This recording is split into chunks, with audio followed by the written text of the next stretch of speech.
Përshëndetje të gjithëve nga unë Alfrida Kajolli, mirë se vini në një tjetër episod të Korrierit të Shëndetit, ku çdo javë ne flasim për trupin, mendjen dhe mënyrën se si ushqimi ndikon në mirëqenien tonë. Sot do të flasim për një temë që prek gjithnjë dhe më shumë njerëz në çdo moshë, atë të depresionit. Por ndoshta në një mënyrë që nuk e keni dëgjuar shpesh. Nuk do të flasim vetëm për emocionet, por për ndjesinë e trishtimit dhe gjithashtu mungesën e motivimit. Do të flasim për inflamacionin, për atë zjarr të heshtur që digjet brenda trupit dhe që pa e kuptuar ndikon drejt për drejt në trurin tonë dhe në mënyrën se si ne ndihemi çdo ditë. Në fakt, studimet tregojnë se në shumë forma të depresionit modern nuk lidhen vetëm me përjetimet emocionale, por me një mënyrë inflamacioni të ulët kronik, një gjendje ku trupi ynë është si një motor që punon pa pushim dhe prodhon substanca inflamatore që prekin sistemin tonë nervor.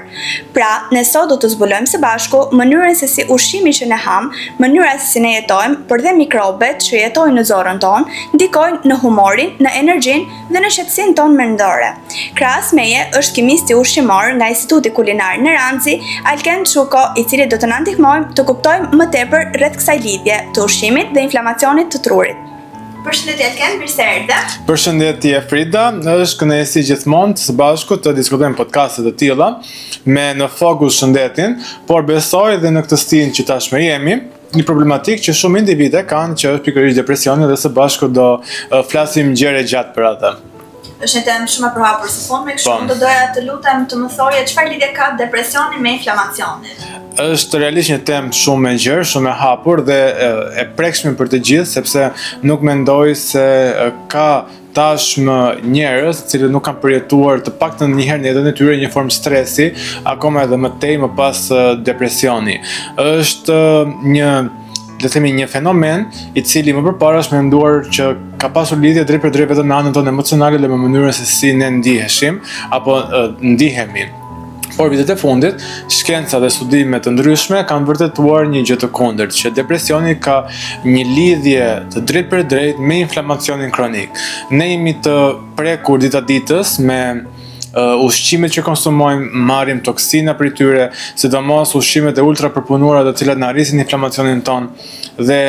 kjo na bën vazhdimisht që trupi jon ta luftojë atë. Por trupi jon ka disa mekanizma dhe këto mekanizmat janë pikërisht ato çfarë e rrisin apo na bëjnë të qëndrojmë gjithmonë në atë gjendjen e luftimit, sepse për të ulur inflamacionin ne prodhojmë disa le të themi kundërshtuesa si citokinat, të cilat mund të quhen dhe interleukina 6 apo proteina C reaktive, e cila është në benefitin ton. Por në momentin kur këto janë gjithmonë të aktivizuara, kur kemi gjithmonë prezencën e tyre, atëherë ne përballemi me inflamacion kronik. Dhe sa më i madh të jetë inflamacioni kronik, aq më tepër dhe ne do ndikohemi dhe do jemi të prekshëm ndaj lëkundja e hormoneve. Kemi përmendur edhe bashkë në podcaste të ndryshme ku shëndeti zorës trash ka qenë një prej atyre temave më të rëndësishme të cilat ndikonin shumë në shëndetin tonë mendor, pikërisht sepse aty prodhohen disa hormone të rëndësishme dhe neurotransmetues dhe duke pasur le të themi këtë stres kronik, këtë inflamacion kronik, këto neurotransmetues nuk funksionojnë si duhet, sepse këto citokinat, interleukinat mundet që dhe faktorët e jashtëm mundet të depërtojnë në qarkullimin tonë të gjakut, më pas duke ardhur në tru dhe aty mund të interferojnë me neurotransmetuesit. Dhe duke interferuar me neurotransmetuesit, atëherë ne kemi lëkundje të hormoneve të ndryshme si serotonina apo dopamina, që janë dy hormone shumë të rëndësishme në fakt për rregullimin dhe menaxhimin e mënyrës se si ne ndihemi që të ndihemi të lumtur apo të ndihemi të mërzitur paksa të depresionuar. Dhe ushqimi është një nga ato faktorët kryesorë, le të themi, e cila e shkakton këtë gjë, pra stresi kronik, dhe prandaj sot kam menduar dhe kam sjell shumë produkte të ndryshme që i gjejmë në dyqanet e Neranzi Organic Market për të shpjeguar më tej se çfarë mund të konsumojmë, si mund ta trajtojmë edhe si mund ta parandalojmë çfarë është më e rëndësishme, sepse parandalimi gjithmonë për mua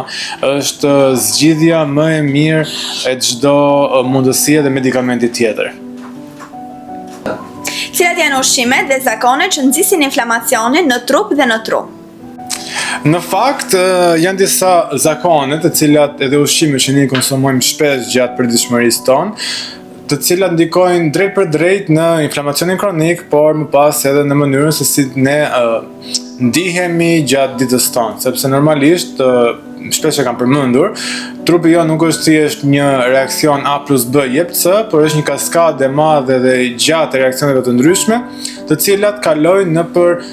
le të themi degëzime, të cilat edhe ato më pas degëzohen. Pra si një pemë e cila rrjenjët e saj ndahen në vende të ndryshme. Dhe sheqeri në fakt është një nga ato produkte ushqimore i cili ndikon goxha shumë në balancën hormonale dhe në stresin kronik, sepse konsumimi i sasive të larta të sheqerit, që tashmë është shumë herë më i lartë nga çka qenë vite më përpara, dhe studime të ndryshme kanë rezultuar se shqiptarët, nëse flasim vetëm për Shqipërinë, mesatarisht konsumojnë vitet e fundit rreth 7 kg më shumë sheqer se sa vitet më përpara. Pra, është një dozë dhe një sasi shumë e madhe. Imagjino tani të kesh 7 kg sheqer përpara dhe ajo sasia që ne i fusim trupit ton në produkte të cilat dhe vetë nuk e dim që ato kanë sheqer, sepse ai fshihet dhe kamuflohet në mënyra nga më të ndryshmet. Normalisht që edhe tregu është rritur, produktet janë shtuar dhe në këtë mënyrë ne kemi shumë më të vështirë për të identifikuar se ku e gjejmë atë. Dhe sheqeri, konsumimi i tij në sasi kaq të lartë na ndikon neve në prodhimin e më tepër insuline. Duke prodhuar më tepër insulinë, që normalisht rrjedh nga pankreasi, ne në këtë mënyrë detyrojmë trupin tonë të jetë në një gjendje alarmante gjatë gjithë kohës, duke krijuar edhe inflamacion më të madh. Prandaj është e rëndësishme që ta minimizojmë atë. Përveç sheqerit është edhe mielli i bardhë dhe ne e dimë që mielli i bardhë konsiderohet si një ndër 7 helmet e bardha, së bashku me orizin e bardhë. Por konsumimi i tij nga ana tjetër ndikon në formimin e më tepër radikaleve të lira, sepse ne gjatë procesit të respirimit, gjatë procesit jetik që bëjmë çdo ditë, praktikisht vetë nga ajo çfarë ne shpenzojmë gjatë një dite, një lloj si një makinë e cila djeg karburantin dhe lë mbetjet nga pas që është tymi, dhe ne prodhojmë radikale të lira gjatë ditës tonë. Dhe konsumimi i miellit të bardhë këto radikale i shton. Nga ana tjetër, përveç miellit të bardhë, kemi dhe konsumimin e acideve të cilat janë omega 6 kryesisht, nëse varave të skuqur. Dhe këto acide yndyrore omega 6 ne përmendim shpesh që na përmirësojnë shëndetin tonë dhe çdo gjë tjetër, por në momentin kur ato kanë një limit. Pra, nëse si të vogla, acidet yndyrore omega 6 janë të rëndësishme për të konsumuar, por nëse kalojmë dozën e tyre, atëherë këto acide yndyrore omega 6 nga benefit na bëhen armik. Prandaj shumë rëndësishme që dhe ushqimet e skuqura ti limitoj. Përveç kësaj, ushqimet e skuqura janë një burim kryesor dhe i substancave kancerogjene dhe toksike, si për shembull në rastin e patateve të skuqura kemi formimin e një komponimi që quhet akrilamid, dhe akrilamidi është një substancë me predispozim për të shndruar në qelizë kancerogjene. Prandaj ne e kemi le të themi armikun kudo rreth rrotull në përditshmërinë tonë, vetëm duhet të kujdesemi që të bëjmë zgjedhje të shëndetshme. Dhe nëse zgjedhjet janë të limituara, atëherë le të zgjedhim më të mirën e më të keqes. Për fatmirësisht ekzistojnë gjithmonë marka si Neranzi që sjellin produkte organike, cilësore dhe të sigurta për shëndetin e konsumatorit shqiptar. Dhe përveç produkteve që përmenda, edhe alkooli gjithashtu është një kategori e cila ndikon shumë në prodhimin e toksinave në trupin tonë. Nga ana tjetër, jo vetëm sepse na dehidraton, dhe dehidratimi normalisht është një faktor i cili na e limiton largimin e këtyre toksinave, sepse ne kemi substanca dhe kemi organe detoksifikuese, siç është lëkura, siç është veshkat, siç është mëlçia, dhe këto kryejnë procesin e detoksifikimit. Dhe ka nevojë që trupi të jetë i hidratuar në mënyrë që mëlçia të kryejë procesin e oksidim konjugimit, pra shpërbërjen e toksinave dhe bashkimin e tyre në kripra të padëmshme që në pas të ekskretohen nga sistemi jon urinar, veshkat po ashtu filtrojnë, lëkura po ashtu nxjerr jashtë nëpërmjet djersitjes toksinat të ndryshme, dhe ky proces kërkon hidratim. Dhe alkooli nga ana tjetër na dehidraton duke mos na e lehtësuar këtë proces. Por përveç kësaj, alkooli ka një aftësi për të rritur permeabilitetin e zorrëve tona, si të holla dhe të trashë, dhe zorrës së trashë. Dhe duke rritur permeabilitetin e zorrës tonë, ne çfarë bëjmë? Nuk përthisim më tepër vlera ushqyese, por i japi mundësi që toksinat të depërtojnë në zorrën tonë të hollë dhe më pas për të kaluar në sistemin e qarkullimit të gjakut, sepse zorra e hollë në raportin e një paralelizmi mund ta konsiderojmë si një sit e cila, besoj, një shembull konkret do jetë mama tona kur sitin trahanan në shtëpi, që lënë pas grimsat më të mëdha dhe mbajnë atë pjesën më të imët poshtë. Dhe ato grimsat më të mëdha në krahasim janë ato toksinat që një zorë e shëndetshme i mban larg qarkullimit të gjakut, ndërsa në momentin kur konsumojmë alkool dhe është e përditshmërisë në fakt, edhe ja vështirëson procesin mërçisë për detoksifikim, por rrisim edhe rrisim dhe madhësinë e sitës. Pra, ato copzat e mëdha, të cilat në fillim rrinin lart sitës dhe nuk kalonin poshtë, tashmë kalojnë dhe në sistemin e qarkullimit të gjakut, ku më pas ndikojnë në neurotransmetuesit tanë si serotonina, dopamina, acidi gamma aminobutyrik që është GABA e kështu me radhë. Prandaj janë disa kategori produkte të cilat duhen limituar. Si mund ta fikim këtë zjarr të brendshëm dhe gjithashtu si mund ta ndihmojmë ne trurin tonë nëpërmjet ushqimit? Patjetër që ne duke konsumuar ushqime është burimi kryesor se si marrim ato vlerat e rëndësishme ushqyese dhe një nga produktet më të mira që unë do ta rekomandoja shumë do e nisja me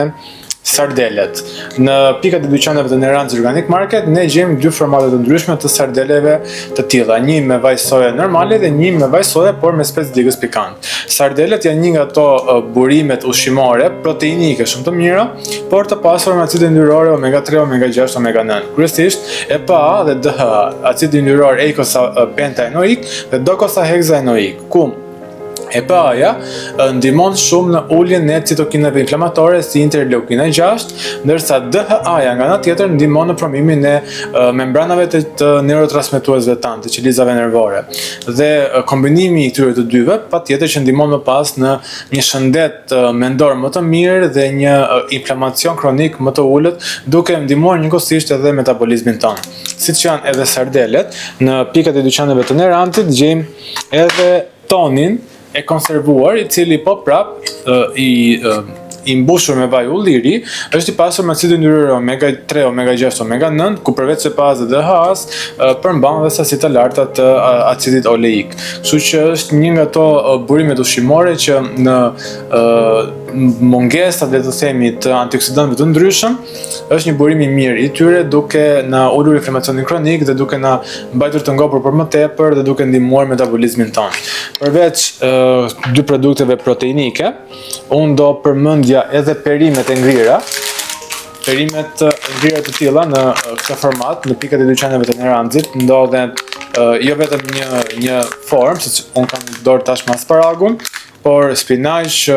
karrota, brokoli, lakër brukseli etj.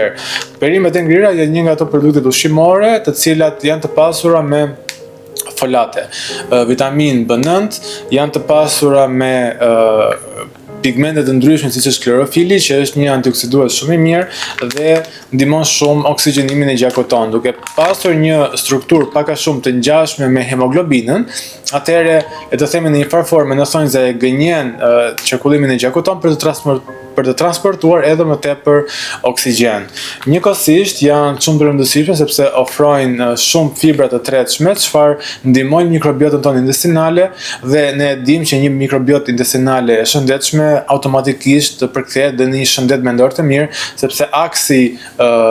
gut brain, pra aksi zor-tru, është një nga akset dhe boshet më të rëndësishme se si në mënyrën tonë të funksionimit të përditshëm, duke qenë se aty prodhohen dhe shumë hormone. Dhe sa më shëndetshëm të jetë ky aks, ky bosht, aq më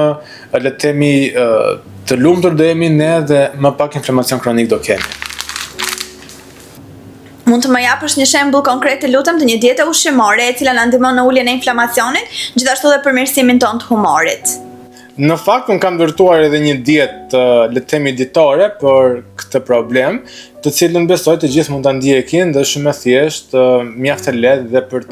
ta ndjekur. Mëngjesi në fakt kam menduar kos natyral ose kefir me faralini, boronica të freskëta ose fruta pylli të ngrira me pak mjalt organik, të cilat ato i gjejmë në dyqanet e Neranz Organic Market. Dhe ky kombinim në fakt jo më kot e kam përzgjedhur në këtë formë, sepse ofron proteinat nga kosi, apo dhe probiotikët, së bashku nëse përdorim edhe kefir, ndihmon shumë me antioksidant nga frutat e pyllit të ngrira dhe boronicat e freskëta dhe ndihmon me prebiotik dhe me minerale të shumta nga mjalti, duke ndihmuar mikrobiotën tonë, duke furnizuar trurin me energji dhe duke rritur qëndrueshmërinë, njëkohësisht duke ndihmuar edhe serotoninin që është ai hormoni i lumturisë. Për drek kam menduar salmon të pjekur ose qiqra me perime jeshile, vaj ulliri ekstra të virgjër himara dhe limon. Një pjatë e cila është e pasur me omega 3, vitamina dhe antioksidant të ndryshëm. Për darkë, një gjë e lehtë edhe si vakti fundit për mos ta rënduar metabolizmin dhe në mënyrë që gjumi të jetë më i qetë, një supë ngrohtë me bishtajor dhe në fakt në dyqanet e Nerenci Organic Market kemi ato supat e gatshme që janë supa rustika apo supa e fshatit, e cila përmban një kombinim të thjerrzave të ndryshme dhe të dritrave të ndryshme, çfarë bën atë ideale sidomos në këtë stinë. Të cilën këtë supë më pas mund ta realizojmë me hudhër, me qep, mund ta shtojmë, mund të shtojmë hudhër, qep, shafranin dije dhe pak xhenxhefil, i cili e kompleton atë më pas nga pikpamja e antioksidantëve. Dhe kjo supë do jetë e pasur me fibra, do jetë e pasur me minerale që ndihmojnë trupin të jetë më i qetë dhe gjithashtu dhe procesin e ciklit të gjumëzgjimit. Dhe për snacks, normalisht asnjëherë nuk duhet i harrojmë ato, sepse snacku është një pjesë goxha e rëndësishme dhe kritike gjatë ditës tonë, në mënyrë që ne të kemi nivele të balancuara të energjisë dhe mos të pasojmë ato krizat e urisë. Një grusht me arra ose bajame, ose një filxhan çaj jeshil, i cili ndihmon në relaksim, na jep pak energji nga kafeina, por edhe përqendrim nga L-teanina. Dhe kjo dietë e balancuar më pas normalisht e ndihmon trupin për të ulur inflamacionin, për të rritur energjinë dhe përmirëson humorin në mënyrë krejt natyrale. Është një dietë shumë e lehtë, shumë praktike, e cila nuk kërkon shumë angazhim, le të themi, pra do blejmë shumë produkte të ndryshme për t'i kombinuar ato dhe për t'i realizuar, por me produkte që mjaft mirë edhe mund të na gjenden në shtëpi, e realizojmë shumë thjesht. Përveç ushqimit, çfarë ne mund të bëjmë tjetër për të mbajtur trupin tonë gjithashtu dhe trurin tonë të shëndetshëm? Në fakt, jo shumë gjëra të ndryshme duhet të bëjmë nga përditshmëria jonë për të menaxhuar dhe për të rregulluar, le të themi, metabolizmin apo për të ndihmuar në luftën kundër stresit oksidativ dhe prodhimit të këtyre citokinave, të këtyre interleukinave 6 edhe proteinave C reaktive që janë pjesë e përgjigjes tonë natyrale të sistemit imunitar ndaj inflamacionit dhe çdo virusi apo toksinave të jashtme. Janë të gjitha gjërat që ne tashmë i bëjmë në përditshmërinë tonë, duke nisur që nga cikli gjumëzgjim. Të gjithë e bëjmë të cikël, por ne mjaftojmë që ta përmirësojmë cilësinë e këtij cikli, që do të thotë të flem më herët, të zgjohemi më herët, të shmangim dritat verbuse në orët e vona të natës, sidomos dritën blu, e cila na mban më të zgjuar, na jep një gjendje më alarmante dhe e supreson prodhimin e melatoninës, që është një hormon përgjegjës për atë ndjesinë e gjumit. Ne të gjithë çdo ditë pim edhe ujë përveç ciklit gjumëzgjim, por hera herës e shmangim dhe neglizhojmë rëndësinë e tij. Ne duhet të hidratojmë mjaftueshëm mirë, nuk duhet të jap dhe vlera fikse të konsumimit të ujit, sepse çdo trup, çdo metabolizëm, çdo individ, çdo grup mosh, çdo gjini ka një nevojë të ndryshme për konsumimin e sasive të ujit, por mjafton që të jemi të hidratuar, sepse mungesa e hidratimit patjetër që nuk na lejon që të kryejmë një shkarkim të atyre toksinave të cilët kryen më pas nga detoksifikimi që realizon mëlçia edhe veshkat. Prandaj hidratimi i mirë na ndihmon që këto toksina të shkarkojmë më mirë dhe të jemi më të shëndetshëm. Nga tjetër, të gjithë kryejmë aktivitet fizik, pra që në momentin e parë që zgjohemi, madje edhe gjatë gjumit ne jemi duke djegur energji, duke shpenzuar energji, por në momentin e parë që zgjohemi, që aty sa ngrihemi në krevati, ne shpenzojmë energji, kryejmë aktivitet fizik. Dhe minimumi nëse bëjmë të paktën 10.000 hapa në ditë, do ishim shumë herë më të shëndetshëm për sa i përket përmirësimit të sistemit tonë imunitar dhe uljes së inflamacionit dhe gjithashtu rrjedhimisht dhe depresionit. Dhe nga ana tjetër, konsumimi i produkteve ushqimore, cilësore, të certifikuara dhe të përzgjedhura, të cilat në dyqanet e Nerenci Organic Market nuk mungojnë asnjëherë. Dhe zgjedhja e këtyre produkteve të shëndetshme, atëherë ne do na lejonte që të jetonim një jetë shumë mirë, më cilësore, të shëndetshme dhe me sa më pak depresion rrjedhimi, sepse dihet tashmë dhe motoja e Neranzit është gjithmonë bëj ushqimin ilaçin tënd dhe prandaj ne gjithmonë sillim produkte të cilësisë maksimale për ta garantuar këtë nivel kënaqësie te konsumatori. Kështu që me vetëm kaq le të themi këshilla, mendoj se është mjaftueshme që të gjithë të jetojnë një jetë cilësore, të shëndetshme, me sa më pak problematika dhe gjithashtu të lumtur, duke qenë se mungesa e le të themi apo shtimi i produkteve cilësore në ditën e tyre do ndikonte drejt për drejt në balancën hormonale, kur rrjedhimisht do ndikonte në mënyrën se si ne ndihemi dhe se si ne veprojmë gjatë ditëve tona. Dhe një mirë balancim i ushqimeve që në dyqanet e Neranz Organic Market ndodhet, atëherë do na lejonte që të ishim gjithmonë edhe më të lumtur, duke i lejuar trupit tonë të prodhonte më tepër serotonin dhe dopamin. Faleminderit Alken që ishe sot me ne. Le të shpresojmë që të gjithë të ndjekin këto këshilla që ti dhe. Është shumë kënaqësi si gjithmonë që të ndajmë së bashku dhe të diskutojmë për tema të tilla që të gjithë me besoj u vinë në ndihmë. Faleminderit dhe ju të gjithëve. Bashkë jemi në episode të tjera podcastesh. Mirupafshim.